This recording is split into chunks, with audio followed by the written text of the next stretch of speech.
Ayun, partner, tanungin ko na rin, kailan mo naramdaman ang pagmamahal ng tatay mo na kahit hindi niya sinasabi sa'yo? Ano, alam mo yung uwi ako ngayon. Tapos, yung parang Okay lang yan. naiyak ako, te.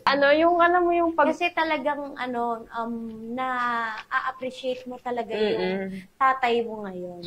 Alam mo yung pag-uuwi ako sa probinsya, tapos, kasi nung last umuwi ako, ano ba to, te? Kasi pag ako umuwi ako, di ako nagsasabi, ng ganyan. Tapos, sabi ko, may ginagawa siya. Tapos, sabi ko, alam mo yung pagtawag ko ng pa sa kanya, tumakbo siya, tapos hinag niya ako. Yung parang namimiss niya ako.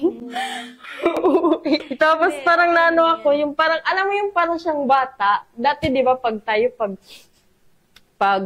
dumating yung magulang natin galing sa yung bumibili ng sa Ng town. pasalubong. Oo, tas parang tayo ganun yung Nagkabaligtad Oo, na, no? ganun siya.